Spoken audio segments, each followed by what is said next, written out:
Hey there, it is me again, and this is day 3 of Deeply Resolved New Year's Resolutions with Heart and Soul.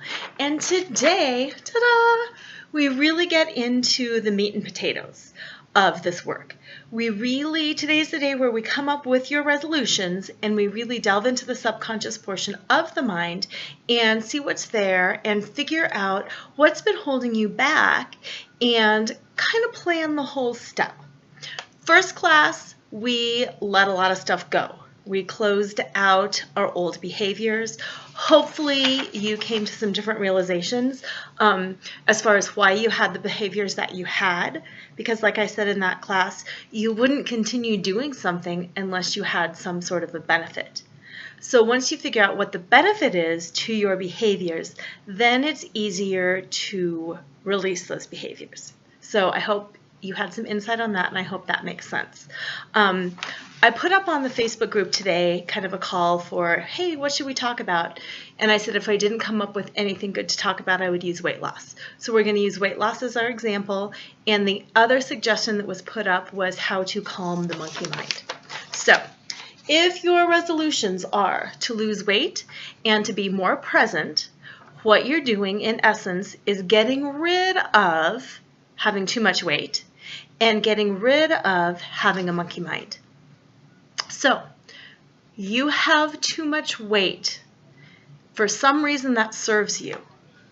That was the first step in releasing that and figuring that out. If you have a monkey mind, there's some reason that that's beneficial to you. Otherwise, it's a habit that would have naturally fallen away at some point in time anyway. So that's what we're going to work through today, is kind of figuring out, once you realize what that benefit was, and figuring out if you're truly ready to let it go, and kind of the process on that. So yesterday I explained, class 2, I explained the subconscious mind and the conscious mind.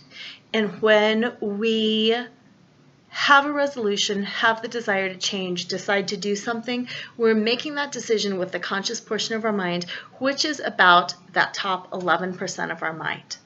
So 11% of our mind is saying, I want to lose weight. 11% of our mind is saying, I want to be more present and focused. But that's only 11% of our mind.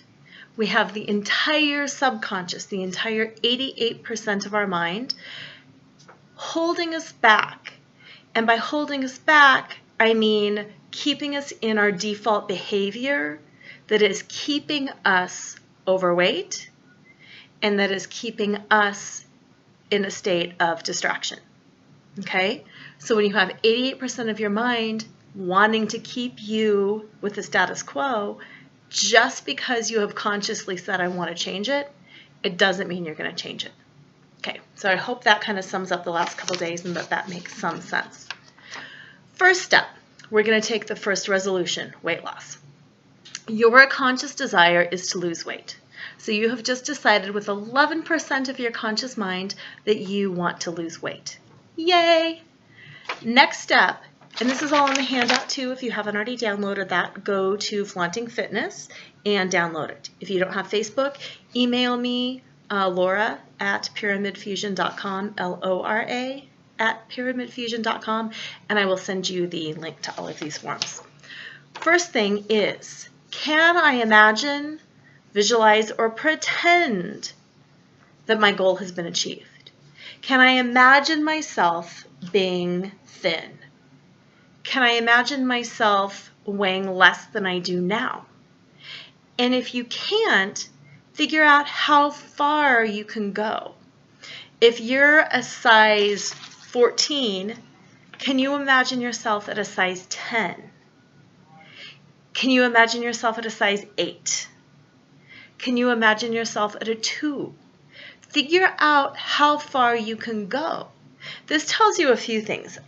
It tells you, first of all, what may or may not be realistic for you. Because if you say to other people, yes, I'm going to I can't wait to get down to a size 6, but in your heart you're thinking, I've never been a size 6. I have no idea what size 6 is like. I don't even like people who look at size 6. I look at those size 6 clothes and they look awful and dinky and weird. Then you're not even coming up with a resolution that is realistic for you. You're just kind of saying it. So figure out how far you can see yourself taking this resolution. If you can see yourself looking like a size 10, being healthy and fit, that's realistic and that's anchored into your subconscious mind. But if you can't see yourself there, there's no way you're going to achieve that. So that's the first step. Imagine, visualizing, or pretending where you're at with that goal and seeing how far you can go and if it's really realistic for you. Now, if you can't see yourself there at all, the next step is to kind of figure out what it is that's scaring you or that's stopping you. Now, if you're telling people you're going to get down to a size 6, but you've never seen yourself at a 6, and you look around at other people and you think they look way too skinny and unhealthy, what's stopping you is the fact that you don't really want to be there. If you have friends who are a size 6 and they're constantly eating, rabbit food and they're constantly working out, and you think, good Lord, that is not the kind of person I want to be at all, what's stopping you is the lifestyle. You don't want to do what it takes to get to that level. You don't like the lifestyle that supports that. So to say you want that outcome when you're not willing to choose that lifestyle doesn't make sense either. Okay? Moving on, the next step of that is the subconscious blocks, and figuring that out is looking within your personal history and your beliefs. Not only your own personal history and your beliefs, but the beliefs of your family, both your immediate family and your parents and your grandparents and your great-grandparents and all of that. What are the stories that have been told in your family? What are those things, those tracks, those stories that are in your head? Whether or not you believe them doesn't matter. The stories are there. If you grew up in a household where people look down on sports and look down on athletics, you're probably not going to be athletic because your whole family looked down on it. It wasn't good. If you grew up in a family where food equaled love, where your mom made the most incredible cakes and your grandma made the most incredible rich cheesy pasta dishes, and food equaled love, and that you had to clean your plate because you were honoring the people who cooked that meal, cutting your diet to a certain extent is going to work, but to another extent, what you're really asking yourself to do is cut out the love. And that's not going to work. That's not really realistic. So look into your personal history and beliefs and find out what you think and what you have been told and what your family has told you about what it is you want to achieve. That's such, I don't even know how to say it. It's such a delicate thing because we all have those people in our family who say, oh, that person's fat and ugly. And you roll your eyes and go, what a warped, sick person to even say that or believe that. That's not true. But it's still a tape in your head.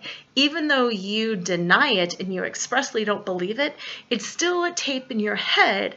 So if you yourself start gaining weight, even if you feel fine with who you are, that tape is still in your head hearing, oh, she's fat and ugly. So then you kind of have the belief of, if I'm fat, I'm ugly.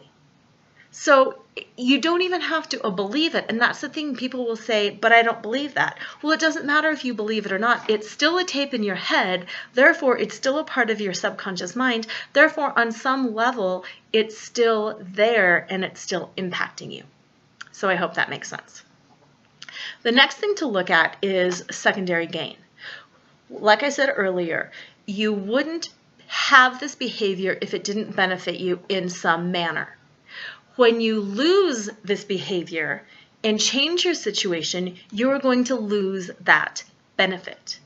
So when you are able to acknowledge that there is some secondary gain going on, you're more easily able to understand and to let it go.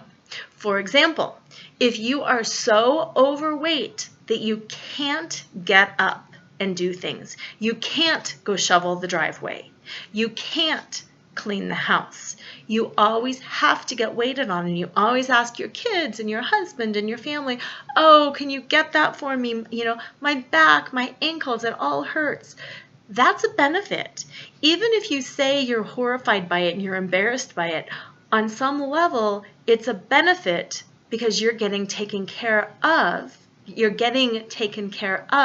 And you, on some level, like that and appreciate that.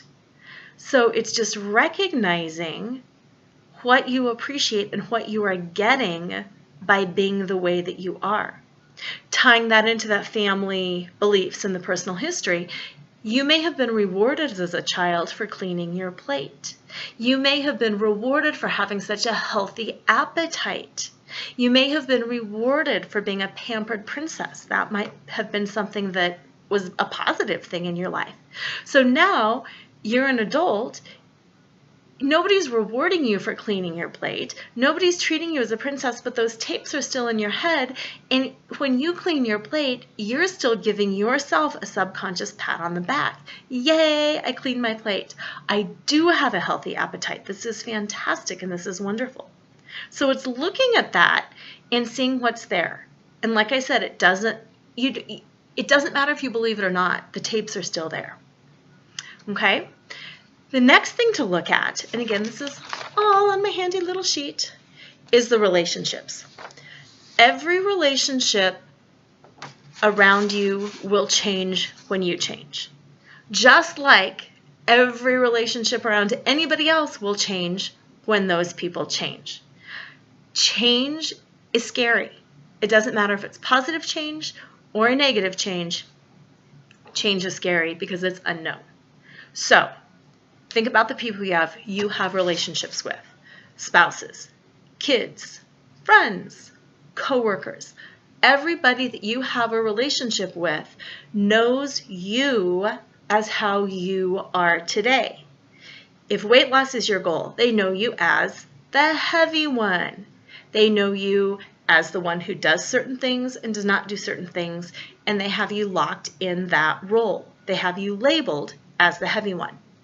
So you change that, you start getting healthy, you start losing weight, it is going to change things. It doesn't matter if your weight loss is beneficial for you, if it's beneficial for them, or if it's a threat. It's going to change things. What you need to do is begin processing that change before you actually have the change. Otherwise, you will be so caught off guard that it can throw you off track. So, if you are the heavy one, and you have always dressed to conceal, and you have never been, I don't want to say heavy people aren't attractive or heavy people aren't flirted with. I understand that's not true. That's just a stereotype.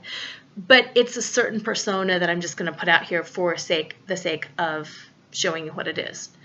If you are the person who has been overweight, who is dressed to conceal that, who has not been very flirty or showing off their body, you start losing weight, you start dressing in clothing that is more flattering, not to seek attention and not to flirt. And I'm not talking about like wearing low cut and high skirts and things like that. You're just dressing in a way that shows off your body more. It can change the way other people perceive you.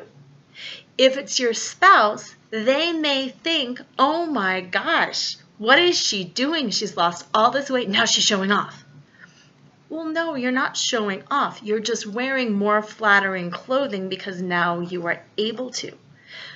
But it causes a reaction in them, it causes something in you, and then all of a sudden you're in this new dance that you've never been in before. Suddenly maybe your spouse is jealous, so suddenly maybe your spouse has input on what you wear. It's just a different thing. Same thing with your siblings, with your parents. If you were the one who could always be counted on to eat a second helping and a third helping, now you're asking for salad instead of a second piece of lasagna with extra sausage, they're going to go, Who are you? What's wrong? What's going on? It has nothing to do with rationally what they're thinking. It has to do with triggering their subconscious. And you just need to be prepared for that. Because if you understand that things change and that other people will be triggered, even though it's not a bad thing, you're more able to stick with it. What I mean by that whole triggering is we just come to expect certain things from certain people. Even if we are pestering somebody to stop smoking. Oh my God, you've got to stop smoking. It's just horrible for your health, blah, blah, blah, blah, blah, blah, blah. And then all of a sudden somebody does stop smoking and you say, why are you here? Why aren't you going outside? Where's your cigarette? Why are you in here trying to help me? You're bugging them because it's different, even though it's a behavior that you wanted. Okay, so I hope that kind of makes sense. Along those same lines, think about the other changes and impacts, not only in the relationships, but in you, things that will come up. And that's why it's important to see if you can imagine, visualize, or pretend how it's going to be when these changes take place, because that way you can anticipate some of the things. For example, a big weight loss one, and I've talked about this before if you've ever been to my classes, there are sometimes people, when they lose significant amounts of weight, they realize they will need to buy new clothing, and money is an issue, and buying clothing is an issue. Maybe they're a stay-at-home mom and they don't have a budget to buy themselves clothes, and they don't want to take the family money away to buy themselves new clothes. So it's easier for them to stay at the same weight because then they don't have to deal with the argument of, but I need more money. I have to take this money away from my kids because now my pants don't fit. That's one of those other subconscious blocks that just kind of sticks in there that people don't really think about. But it's hugely powerful because really, who is going to take the money away from their kids to go buy themselves a new wardrobe because they've lost 40 pounds and they need it? Again, it makes sense when you break it down and you start naming it and thinking about it. But until you spend the time and work through it, sometimes you just feel like you're failing and you don't know why. Anyway, I'm going to go through these again more quickly with a second example of being more present.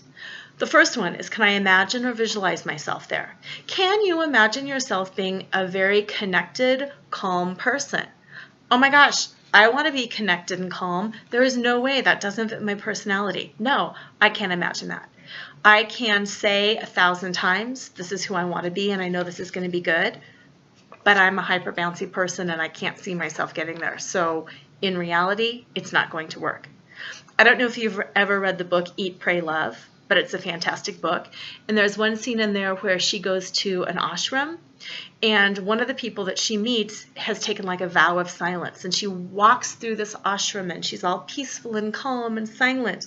And Elizabeth Gilbert talks about, yes, that's going to be me. I'm going to be that vow of silence person. I'm going to be peacefully gliding through the ashram. And she lasts about, I can't remember, like 2 hours before she just has to talk because she's a talker. So even if you see something you admire and you want to be that, see if it's really realistic for you because it may not be. That moves right into how far can I get?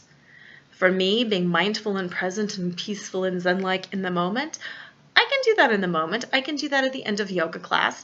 I can see myself being a bit more mindful and present in my daily life, but not super hours on end sitting there not saying anything. The follow-up question to that is, what is scaring me or what is blocking me from that? It doesn't have to be scaring. It doesn't have to be blocking. It's just what is preventing that?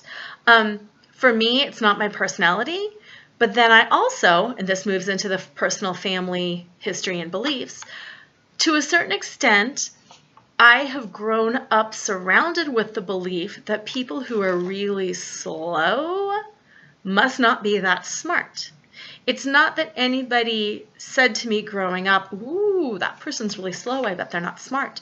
It's just that in a school environment, the people who aren't like this are put in the slow group. It's called the slow group and the fast group.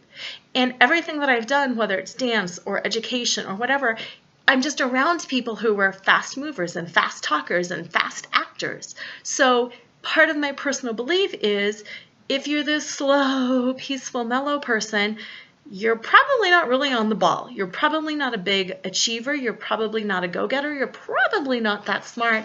So it's nothing that I really want to adopt because A, it's not me, and B, I don't have a really great connotation of having big, slow-moving people. So I hope that makes sense. Secondary gain. I'm just going to kind of blow through personal history belief because I kind of tied it in with that. The next is secondary gain. What am I getting from having a monkey mind? Hey, there's Connor in the background of the video. What am I gaining from that? Well, for me, I'm gaining a lot of inspiration. I like my mind jumping around because I have a lot of input and I have a lot of spark. That's not really a secondary gain from other people, but I know that people come to me because of that sometimes. My family, my friends will be like, let's brainstorm, call me, let's do this. And that's something that I like being hit up for. That's something that I feel like is part of my identity. So if all of a sudden I'm going, let me think about that, and I'll call you next week, I kind of lose that excitement of my friends calling me saying, let's talk, let's brainstorm. So I really don't want to lose that either. Relationships. Would it make my marriage better? Oh, probably. If I wasn't all the time, that might be better. Could it make it worse? Yeah, it could make it worse because it might be a situation where my husband is going, will you respond to me? Do you feel sick? What's going on with you? Friends, family, same thing. Could it make some friendships better? Yeah, maybe it could be fun and calming. Could it make some friendships worse? Sure. There's a lot to think through with that. Which friendships would get better? Which friendships would get worse? How would that work? Other changes and impacts. Would it change my job? It really could. If I'm the Zen'd Out yoga instructor, that's pretty good. But if I'm the Zen'd Out step and aerobics instructor, maybe not so much. Anyway, quick examples on that second one, but I hope it made sense. Yes, I know this is a long video. I'm sorry about that. This is the longest video of the session. And for more information, I just recorded an hour-long radio show on this. If you don't already listen to my radio show, of course you want to listen to my radio show. It's on Dream Vision 7 Radio Network, and it's called Flaunt, Build Your Dreams, Live Your Sparkle. This week's show that just aired at 7 a.m. and 7 p.m. today was on Closing Out the Old, and that was an hour-long focus on closing out the old before we can bring in the new. And then the show that I just recorded that will be aired next Wednesday is going through these steps and figuring out this change. So tune into that if you want more details.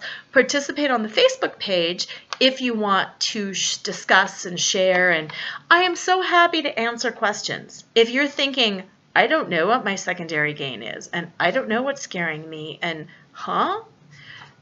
then say that. Whether you call me, whether you email me, or whether you post on the Facebook page. And I'll help you brainstorm because like I said, I have the monkey mind and I like the monkey mind. But I'm absolutely happy to help you with that.